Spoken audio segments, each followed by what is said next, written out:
எப்பவுமே ஒரே மாதிரி பருப்பு செய்யாம, இந்த மாதிரி நார்த் இந்தியன் ஸ்டைல்ல தால் தடுக்கா ஒரு தடவ ட்ரை பண்ணி பாருங்க. வேற லெவல் டேஸ்ட்ல இருக்கும். இது ஜீரா ரைஸ் அண்ட் சப்பாத்திக்கு அல்டிமேட் காம்பினேஷன்.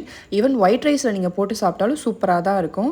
இந்த தால் தடுக்கா நான் எப்படி செய்வேன்னு சொல்லிட்டு தான் உங்களுக்கு இந்த வீடியோல ஷேர் பண்ண போறேன். இதுக்கு 1 கப் அளவுக்கு துவரம் பருப்பை நல்லா வாஷ் பண்ணிட்டு, அட்லீஸ்ட் ஒரு 1/2 அன் ஹவர் ஊற வச்சீங்கன்னா நல்லா உங்களுக்கு ஊறி வந்துடும். அதுக்கப்புறம் மூழ்கிற அளவுக்கு தண்ணி ஆட் பண்ணிட்டு, உப்பு, மஞ்சள்தூள், கொஞ்சமா எண்ணெய் ஆட் பண்ணீங்கன்னா உங்களுக்கு மேலே பொங்கி வராம இருக்கும். நல்லா கொதிக்க விட்டுருங்க. இந்த மாதிரி கொதிச்சு வந்ததுக்கப்புறமா மூடி போட்டு வேக விடுங்க. ஒரு 4 விசில் விட்டிங்கன்னா நல்லா அந்த அளவுக்கு வெந்து வந்துடும். அதை ஒரு பருப்பு மத்த வச்சு நல்லா கடைஞ்சிக்கோங்க. இது ஆல்ரெடி நல்லா பொல பொலன்னு வெந்திருக்கிறதுனால கரண்டியை வச்சு நீங்கள் மசிச்சாலே அழகாக மசிஞ்சு வந்துடும். அதை எடுத்து தனியாக வச்சுக்கோங்க. ஒரு கடாயில் ஒரு 2 டேபிள் ஸ்பூன் அளவுக்கு எண்ணெய், ஒரு 2 டேபிள் ஸ்பூன் அளவுக்கு நெய்யும் ஆட் பண்ணிவிட்டு அது காய விட்டுக்கோங்க. நீங்கள் ஃபுல்லாகவே நெய்யில் செய்யறதுனால செய்யலாம். டேஸ்ட்டு சூப்பராக இருக்கும்.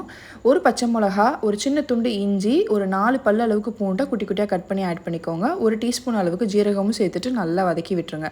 இது வதங்கிட்டு இருக்கும் போதே 1, 2 காஞ்ச மிளகாவே இந்த மாதிரி உடச்சி ஆட் பண்ணிக்கோங்க.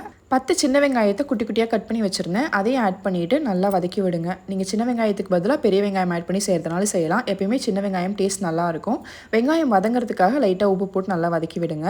ஆல்ரெடி நம்ம பருப்பு வேக வைக்கும் போது உப்பு போட்டிருக்கோம். ஸோ உப்பு பார்த்து ஆட் பண்ணிக்கோங்க. 1/2 டீஸ்பூன் அளவுக்கு மிளகாத்தூள், 1/2 டீஸ்பூன் மல்லித்தூள், கொஞ்சமாக கரம் மசாலா, இதுவும் ஒரு 1/2 டீஸ்பூன் தான் இருக்கும். எல்லாத்தையும் சேர்த்துட்டு நல்லா மிக்ஸ் பண்ணி விடுங்க. மசாலாவோட பச்சை வாசனை போகிற அளவுக்கு நல்லா வதக்கி விட்டதுக்கப்புறமா கட் பண்ண ஒரு மீடியம் சைஸ் தக்காளி ஆட் பண்ணிக்கோங்க. நாட்டு தக்காளியாக எப்பயுமே யூஸ் பண்ணுங்கள். அதுதான் டேஸ்ட் நல்லாயிருக்கும். அதையும் நல்லா மசிகிற அளவுக்கு வதக்கி விட்டுட்டு நம்ம ஆல்ரெடி மசிச்சு வச்சுருந்த பருப்பை இதில் ஆட் பண்ணி விட்டுருங்க.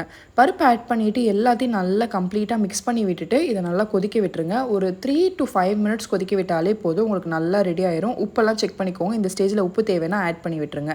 குழம்பு உங்களுக்கு ரெடி ஆயிடுச்சுன்னு தெரிஞ்சதுக்கப்புறமா கொத்தமல்லி தழை தூவிட்டு கேஸ் ஆஃப் பண்ணிட்டீங்கன்னா சூப்பரான தால் தடுக்கா ரெடி. கண்டிப்பாக ட்ரை பண்ணி பாருங்கள்.